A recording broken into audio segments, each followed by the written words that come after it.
प्रेक्षकांनो, ठरलं तर मग या मालिकेच्या आजच्या भागामध्ये आता नागराज सांगू लागतो की तुम्ही पैशाचे आणि दागिन्याचे अजिबात टेन्शन घेऊ नका, कारण तुम्हाला माहिती आहे का, ते पैसे आणि दागिने घरातच सापडले आहेत, दुसरीकडे कुठेतरी ठेवले गेले होते. त्यामुळे आता त्याची अजिबात काळजी करण्याची गरज नाही. आता हे नेमकं साक्षी आणि महिपत बोलणं ऐकतात आणि त्या दोघांनाही मोठा धक्काच बसतो. रागातच आता ते खूप नागराजकडे पाहू लागतात. इकडे आता प्रिया ही रूममध्ये येते आणि म्हणते, आई बघ, मी तुझ्यासाठी जेवण घेऊन आले आहे. तुझ्या आवडीची पिठली भाकरी मी माझ्या स्वतःच्या हाताने बनवली आहेत, माझ्या लाडक्या आईसाठी, असं म्हणून ती आता तिच्याजवळ येते. पण प्रतिमा ही खूपच घाबरते आणि लगेच प्रियापासून दूर जाते. तेव्हा प्रिया तिच्या पाठोपाठ जात म्हणते, अगं गौरी, गणपतीमध्ये नाही का त्या गौराया माहेरवासी येतात, मग तिला पिठली भाकरीचं नैवेद्य देतात. मग तू खूप वर्षानंतर आली आहे ना, म्हणून तुझ्यासाठी मी हे पिठलं भाकर बनलं आहे, धर ना आई, असं म्हणून प्रिया आता लगेच पुढे पुढे करत असते.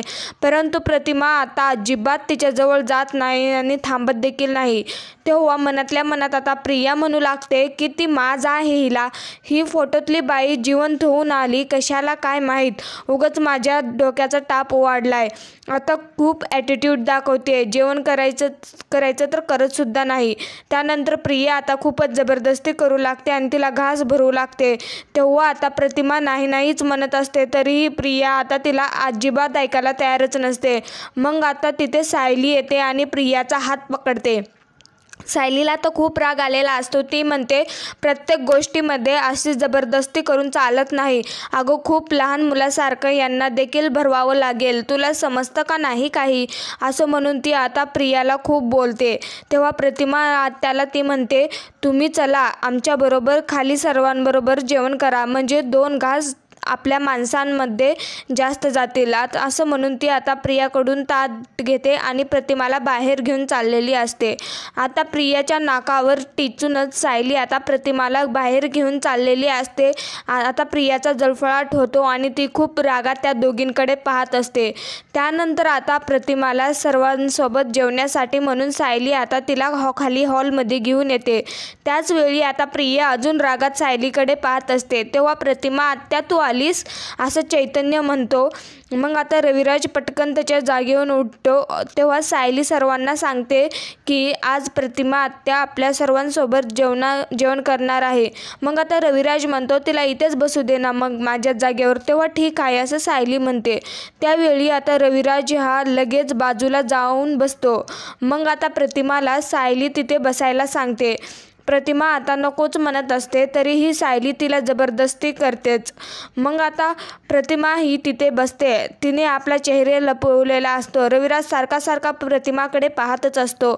मग आता घरातील सर्वजण जेवण करणारच असतात. त्यावेळी पूर्णाजी देखील आनंदाने आणि कौतुकाने सायलीकडे आणि प्रतिमाकडे पाहत असते, कारण आता प्रतिमा ही सर्वांसोबत जेवणार याच विचाराने सर्वांना खूप आनंद झालेला असतो.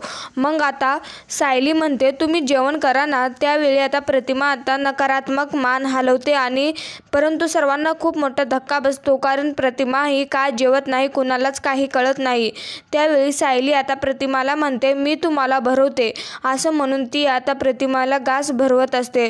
तर घरातील सर्वजण आता तिच्याकडे पाहू लागतात. तर प्रतिमाच्या चेहऱ्यावर वेगवेगळे तेज येतं. ते खूपच खुश होते. त्यावेळी कल्पनाला त्याचबरोबर पूर्णा यांनी इतर घरांना सर्वजणांना खूप सायलीला अभिमान वाटू लागतो की किती शांतपणे ही परिस्थिती हाताळते आणि प्रतिमाला अगदी छान प्रकारे समजून, आणि प्रतिमा देखील तिचं सर्व ऐकते. रविराज देखील सायलीकडे पाहू लागतो. तर आता प्रियाचा मात्र जळफळाट उठतच असतो. तर आता सायली म्हणते, खा. तेव्हा प्रतिमा हो असं म्हणते. तर आता मित्रांनो, पुढील भागामध्ये प्रतिमाला झोपच येत नसते, म्हणून सायली ही आपल्या मांडीवर तिचं डोकं ठेवते आणि अंगाई गीत गात असते. त्यावेळी आता घरातील सर्वजण हे पाहतच असतात. सायलीचं पुन्हा त्यांना एकदा कौतुक वाटतं. ते सर्वजण आता सायलीकडे खूप प्रेमाने पाहतात, कारण प्रतिमा अगदी शांतपणे तिच्या मांडीवर झोपलेली असते. असेच आपल्या मालिकेंचे पुढील भाग पाहण्यासाठी आपल्या चॅनलला सबस्क्राईब जरूर करा.